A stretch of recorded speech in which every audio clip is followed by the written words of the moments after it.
In case you're new here, I'm Britt Bowlerjack, and this is my kitchen counter and my sweet potatoes that are hopefully becoming slips soon. And I just wanted to tell you the story of like how I got into caring for the planet. So I am a pasture farmer in the East Bay of California, and I have been wanting for a long time to help Christians, people following Jesus, to understand that church can be different. Church can care about the planet. Church can be part of the climate solution rather than, a climate problem or a climate impediment. Churches are everywhere. Even in California, I see them everywhere. And if we all got on the same page, wow, what a difference we could make. And for me, that journey started a long time ago. I've been a tree liver from a kid. Maybe I'll tell that story in another video, but I wanted to talk about 2018. In 2018, I went on a zero waste challenge. So for 30 days, the first 30 days of January, I challenged myself to not produce any trash, or really to produce as little trash as I could. And I took a photo of each week's trash. I'll probably scroll through a couple right here. But as you can see, there really wasn't much. There's like a Starburst wrapper from when somebody accidentally offered me a Starburst and I just took it, and like there's the trash. But there's also a Ferrero Rocher wrapper from the time that somebody handed me one of those, and I absolutely took it on purpose. I mean, I'm never turning up one of those.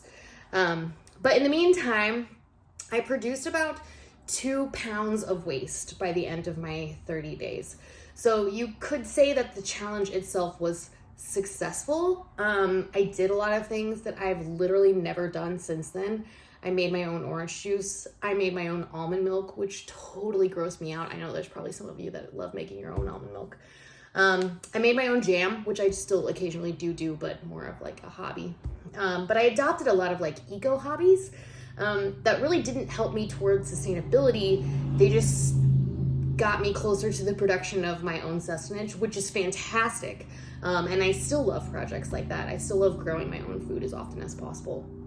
And I did take one thing away from that challenge. I think the biggest takeaway that actually worked for me during that 30 days that I still do today is what I like to call a car crate.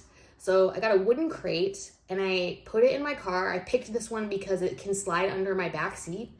So it's like really convenient to have back there. And I filled it with all the reusables that I would need to go out and do normal life things out and about and not create waste. So a couple commuter cups, a glass jar, a glass takeaway container with a lid, a few canvas bags, anything that I would need to like take my leftovers from a restaurant or my coffee from a cafe or my groceries from the grocery store and not produce waste. I still have that crate, that exact same crate in my car. It still has canvas bags in it.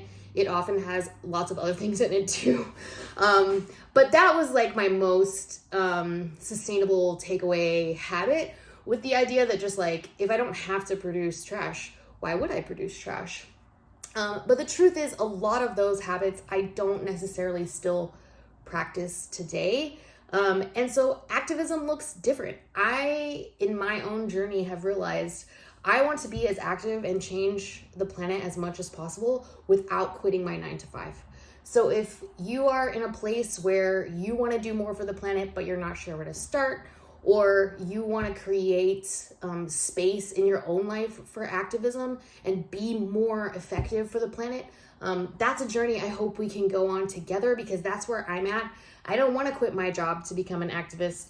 And I hope that there's a lot of us out there that are willing to be more active without necessarily becoming activists ourselves. So if you can't fathom being an activist yourself, or you don't want to uproot your job that you love or your place that you're at, let's band together in other ways and be a part of this sort of side project activism. So I hope that you'll join me. Let me know in the comments section if you want to hear my kid eco stories or more about my car crate. I'd love to do more videos talking about ways that I still practice as much as possible sustainability. And yeah, and I would love to go on that journey together. So